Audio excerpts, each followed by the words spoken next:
If you can dose steroids properly and use blood work to align your health, there's no better thing on this planet, brother, apart from achieving the perfect milk to cereal ratio. Getting blood work done before a steroid cycle is like a fighter jet getting a pre-flight check before it goes out on its mission. This ensures your body is ready and healthy for the potential cycle coming. And it's going to ensure a safe and well-informed approach. It's rare to find a doctor that's going to help you through blood work, monitor you on cycle, help you with everything, and do it all successfully without judging you. They're just not specialised to help people on PEDs, and they don't have any experience. Go to a clinic, you get your levels checked, they're in the 400-500 range, you go back to the doctor and say, look, I've still got all these symptoms, this is 400-500, can we boost them up? And they don't want to know. All they care about is a piece of paper with the right numbers on. It can be annoying. That's why there's so many guys going online, getting clued up on blood work, understanding how to run a safe cycle, and then just going out there and doing it alone or with the help of a coach. So from today's video, you're going to be able to go up to the doctor and say, I need this test, this test, this test. Thank you very much, sir. I've just saved you a lot of time and a lecture from a Dr. Doolittle who knows all about gear. So what are the tests that you need to do and know about before you cycle? A complete blood count. This is going to measure your white blood cells that fight disease and infections. Red blood cells, which contain a protein called hemoglobin. Now these guys transport oxygen to all your tissues. Pretty crucial. Also, this test measures hematocrit. This is the volume percentage of red blood cells in your blood. When you take testosterone or anabolic steroids, it's going to alter the percentage of the hematocrit in your blood. It makes them go up. If you ignore this, you're going to end up with headaches, high blood pressure, and various cardiovascular risks. This information is essential. When your hematocrit reach the high range, above the high range of 53%, it's time to go out and give blood. I recommend giving blood, guys, every 4 months. So you're there. Shit, my hematocrit is on the high side. What do I do, Dr. James? Help.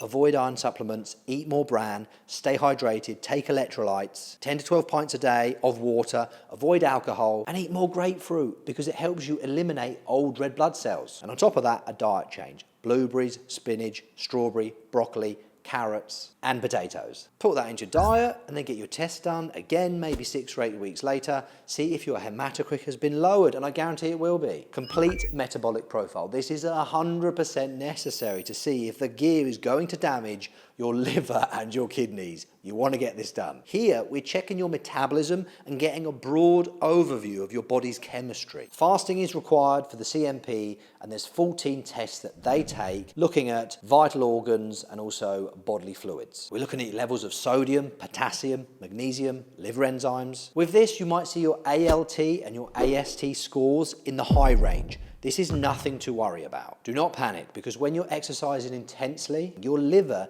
needs to clear proteins out of your system, so those scores are going to be elevated. Only start to worry if they're 3 or 4 times over the recommended range. The C-Reactive protein test. This is an indicator of your internal inflammation. If it's high, we can lower this. We can have B vitamins, B6, niacin. The most effective though is super biocurcumin. This is going to make a massive difference on your CRP score, lowering inflammation. And we want to get it as low to 0 as possible. You're not going to get it to 0, but you're going to get down there as low as you can. Scientists have done research and they found out that if you subscribe to this channel and like all the videos and watch all the videos, your delts get wider, your chests get bigger, your arms get stronger, and you get better looking.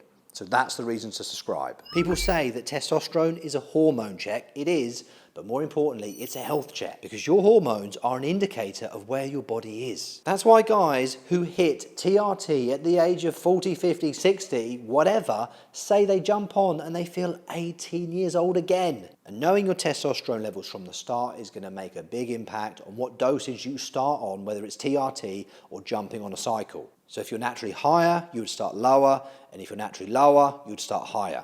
Also, it's important to realize that if you're in a calorie deficit, your hormones are going to be messed up big time.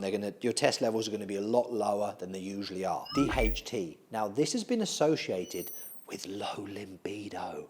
I don't know why I'm whispering. Anyway, and high DHT has been linked with acne and hair loss. I lost my hair. I lost my hair years ago. I look better for it. What do you reckon? Comment below. Estradiol. Now, if your total testosterone is high, your estradiol is also going to be high. So on cycle, use extreme caution when you are using an estrogen blocker. Don't crash your levels. If you do use it, super low dosage. For something like Armadex, I would do 0.5 mg per week or 0.25. Keep it as low as possible. The lipid test panel. A higher dosage of testosterone or any anabolic steroids is going to cause that bad cholesterol to go up and your good cholesterol to go down. And over time, if that good cholesterol, the HDL, is lowered, you might experience or come into contact in the future with cardiovascular disease. So the lipid panel, very, very important. Also, fasting is required. Kidney function for sure needs to be monitored when you're on gear, because on cycle, you want to build some good quality muscle, don't you? Pack it on all over. Well, the kidneys are going to have to work overtime to increase their filtration rate, and that puts a hell of a lot of stress on them. Good news is, after you discontinue the steroid that was messing up your kidney, the abnormalities go back to normal, but you must catch it early on. I feel like a school teacher here wagging my finger at you. Look, dude, you don't have to do anything I say, but these are the kind of tests that I wish I'd known about when I started my gear cycle all those years ago. If you truly want the perfect blood work, comment the word superhuman down below. This is going to do two things. One, it's going to give you unbreakable, unshakable levels of health. But two, it's going to blast this video out to the algorithm so it can help more guys that don't know what to do when it comes to getting a blood test. So you win and everyone else wins. It's a double win. So when do you take the test? Obviously before. Then once you're on gear and you want to add in a new compound after 6 or 8 weeks, you could get a test done then to see how the testosterone has affected your body. You may want to run tests again like lipid, estrogen, hematocrit. I would leave off the test and the free test because they're going to be messed up because you're on high amounts of gear that you're injecting. We want to keep the risks here to an absolute minimum. I'm on 400 deca, 400 test. That's all I'm taking. My gains are off the chart, and instead of increasing the test or the deca, I just increase the food. So now I'm on 4,200 calories every day. So it's safer for me to increase the food rather than increasing the deca or the test up to 600 or 700. Remember, the blood test does not take into account genetic varieties individual to you, but it will pinpoint certain health conditions that you have running at the moment so you can quickly fix them before, during or after your cycle to make sure you are safe and healthy doing so and getting all that muscle. Is testosterone or going on steroids going to affect my health? Is it going to be bad for me? It makes me laugh because it seems like people's common knowledge appears to be trade long-term health, testicle size for increased muscle mass. But if you think about it, isn't the poison in the dosage, the type of steroids, the type of cycle you're on, mixing it with other compounds, your lifestyle and what you're doing inside and outside the gym, what's your diet like, and most importantly, your protocol and awareness to your health. How often are these people that are saying steroids are bad, how often are they actually getting their blood work done themselves? Benefits of this are in the smaller dosages, not the bodybuilding dosages where they're on 10 different types of compounds, a massive cocktail of drugs, trying to get as big as possible for a competition, eating themselves silly because they've got to fight off everyone else that's doing the same. They are essentially nuking their health year after year after year. Versus the guy with low testosterone who wants to lose fat, build muscle, have more sex, have more confidence, and just live a better life feeling 18 again. So abusing steroids is bad, yes. However, using steroids for a purpose isn't. So decide your purpose, because it's like taking a paracetamol when you have a headache, isn't it? You take 1 or 2, your headache's gone. You take a fistful and you're going to destroy your liver. The same goes for steroids.